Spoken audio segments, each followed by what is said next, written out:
Do you ever wonder why a studio in the West Village can cost $4,000 a month, while a very similar apartment might rent for $3,000 in the Upper East Side? In this video, I'm going to break down on a map how prices change between different neighborhoods in Manhattan.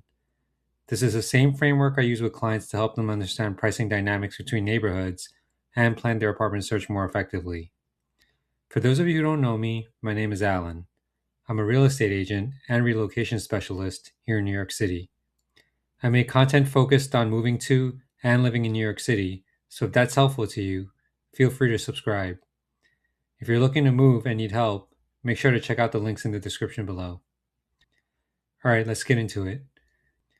Now, this is a Manhattan deep dive, so if you're looking for a broader overview of how pricing works across all of New York City, make sure to check out the video I've linked in the description below. Of the 5 boroughs, Manhattan is typically the most expensive in terms of both real estate prices and overall cost of living, although areas in northern Manhattan can often offer better value compared to some of the more prime neighborhoods in Brooklyn and Queens. Now, if we zoom in on a neighborhood map, you can see that Manhattan is made up of many different neighborhoods, starting with the financial district down here, all the way up to Inwood at the northern tip of the island. To make sense of Manhattan pricing, I usually like to think of the borough in two broad parts: everything north of roughly 100th Street and everything south of it. South of 100th Street is where most of the neighborhoods people think of as prime Manhattan are located. This includes areas like the Upper East Side, the Upper West Side, all the way down through Chelsea, the Villages, and into FiDi. When it comes to apartment pricing, there are 3 big factors overall: location, size, and quality or amenities. In this video, we're going to focus just on the location factor, and within location, there are 3 specific location variables that explain most of the price differences you see across Manhattan. The first variable is your north-south position on the island of Manhattan. Downtown is typically the most expensive part of Manhattan, especially when it comes to price per square foot and value per dollar. Within downtown, there's what I like to call a cluster or strip of neighborhoods with some of the highest prices in all of New York City. That strip includes Tribeca, SoHo, West Village, Greenwich Village, East Village, Nolita, and the Union Square area. These neighborhoods are extremely desirable because of their walkability, nightlife, restaurant density, and overall energy. As a result, prices here tend to be the highest. When we talk about prices, it's important to note that it's not just the absolute rent number itself. These neighborhoods are also some of the most expensive in terms of what you actually get for your money. So for example, a small 1 bedroom in the West Village renting for $5,500 a month might be in a walk-up building with no amenities and limited space, while that same $5,500 can often get you a noticeably better apartment in a different neighborhood. Interestingly, the Lower East Side over here has seen tremendous development over the past several years, especially in newer buildings. This has pushed prices up to the point where many apartments are now priced similarly to the East Village. Because of this, we can add the Lower East Side to the strip of expensive neighborhoods as well. Now, as we start to move north or south away from this downtown strip, we generally begin to get more value for our money. Moving south into areas like Little Italy, Chinatown, Civic Center, and Two Bridges, prices typically drop relative to SoHo and the Villages, although that gap has been narrowing as demand spills over and new development continues to push prices in these neighborhoods higher. And as we go even further south into the financial district in Battery Park City, something interesting happens. Prices often stay within range of those high-demand downtown neighborhoods, but what you get for the money improves significantly. For example, a $4,000 studio in the West Village is often a walk-up with no laundry and minimal amenities, while a $4,000 studio in FiDi is far more likely to be in a full-service doorman building with a gym, roof deck, and updated finishes. Battery Park City follows a similar pattern. Prices are still high, but apartments are generally larger, with the main trade-off being fewer bars, restaurants, and less subway access compared to the downtown core. Now, if we go the other direction from the strip and start moving north, we generally see a more gradual decrease in prices, along with a fairly consistent increase in what you get for your money as you move further north. Starting on the west side, If we begin in the West Village, we're in one of the most expensive neighborhoods in the city. As we move north into Chelsea, prices tend to come down, and you typically start getting more space or better building quality for the same money. Continuing north into Hell's Kitchen or Midtown West, that trend becomes even more noticeable. Apartments tend to be larger, buildings can be more modern, and overall value improves. And as you move further north into areas like the Upper West Side, that pattern generally continues. One notable exception here is Hudson Yards. Hudson Yards is a bit of an anomaly because it's the most recently developed neighborhood in Manhattan at scale. As a result, much of the inventory consists of newer, full-service luxury buildings, which keeps prices high. While there are some older and more affordable buildings in the surrounding areas, a large portion of Hudson Yards apartments skew towards the higher end due to newer construction, amenities, and building services. On the east side, we see a similar northbound pattern as well. Starting in the East Village, prices tend to be the highest for what you get, and as you move north into areas like Murray Hill or Kips Bay, you generally start getting more value for your money. As you continue north into Midtown East and the Upper East Side, that trend often becomes even more noticeable. Apartments tend to be larger, and overall value improves noticeably compared to downtown. One notable exception on the East Side is Stuyvesant Town and Peter Cooper Village, which makes up this whole area over here. Much like Hudson Yards on the west side, Stuytown is a bit of an anomaly because it's a large, master-planned residential complex that was purpose-built for housing, rather than made up of small, older walk-up buildings like much of the surrounding East Village. Interestingly, when it comes to absolute prices, apartments in Stuytown can actually be more expensive than those in the East Village.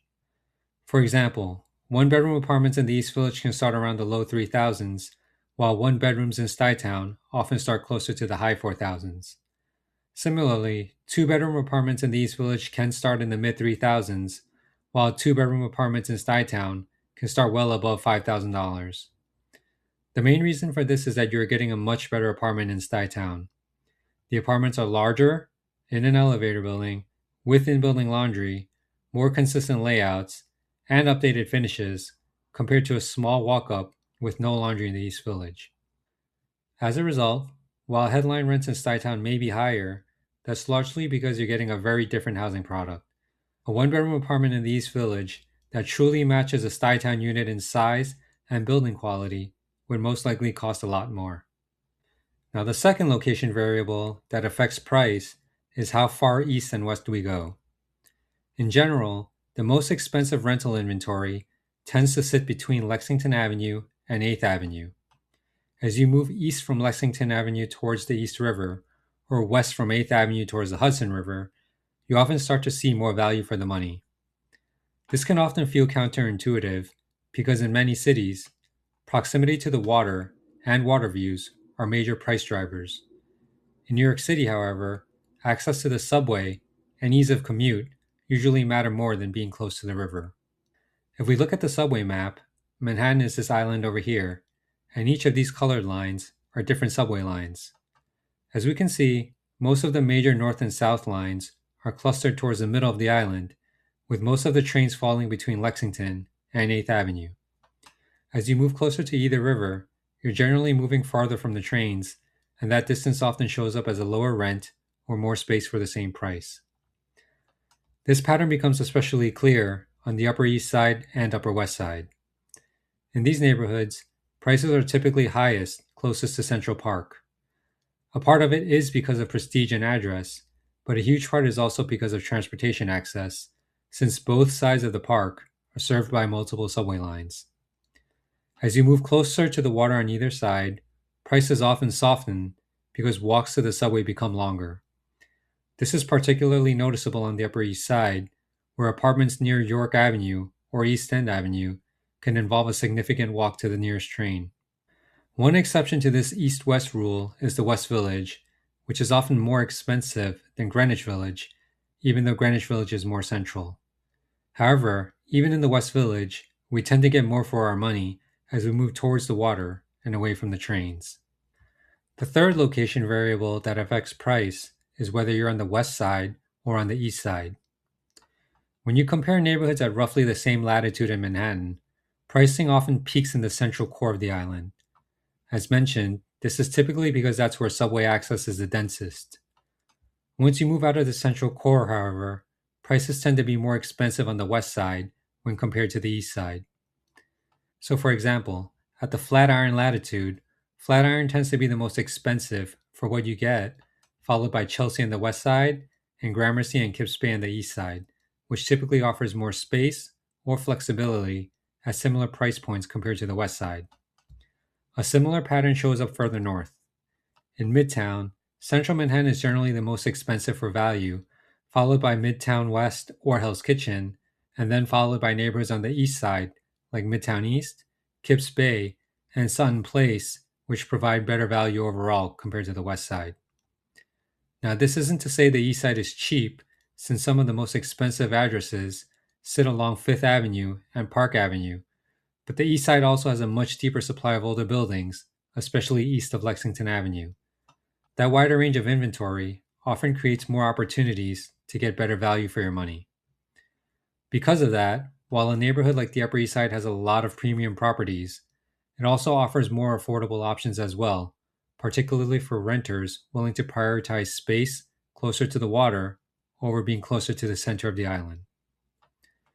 Now, once we get above 100th Street, we get into what I like to think of as the second broad tier of Manhattan.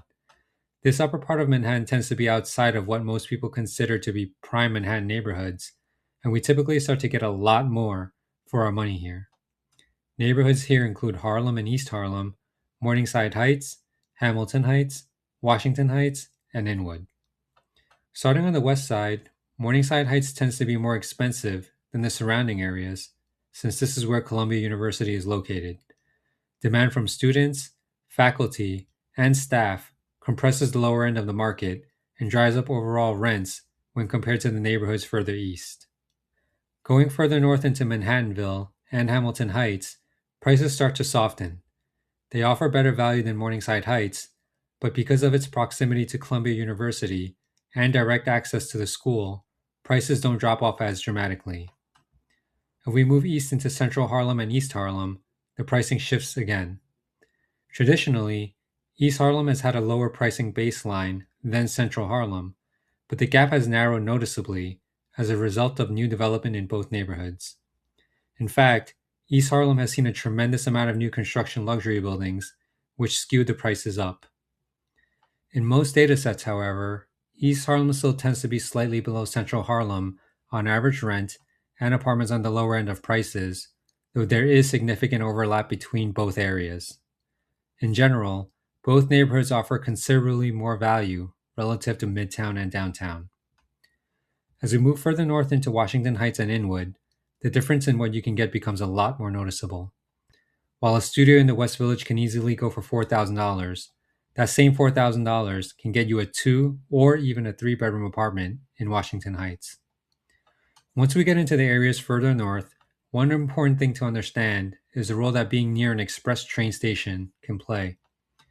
If we take a look at the subway map, all the black dots are local stops, while the white circles are express stops.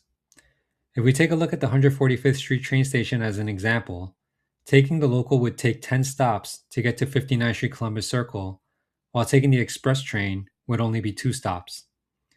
As a result, prices can often spike near an express stop, with prices dropping as you move further north and away from these express stops. Once we get into the upper part of Washington Heights and into Inwood, prices tend to bottom out within the island of Manhattan. The primary trade-off as you go further north is commute time and distance from the Midtown and downtown core, but the difference in what you get is often significant. Alright, so that wraps up this video.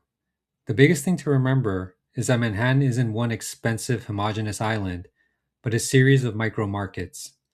As a basic rule of thumb, price from a location perspective is based on how close you are to downtown, how central you are from an east-west perspective, and how close you are to the subway. I'll be making videos on Brooklyn and Queens, as well as videos that explore pricing and other factors in more detail, so make sure to check them out. If you found this useful, please make sure to subscribe, and if you're looking to move to New York City and need help, you can reach out and find out more information in the description below. All right, so that does it for this one, and I'll see you in the next one.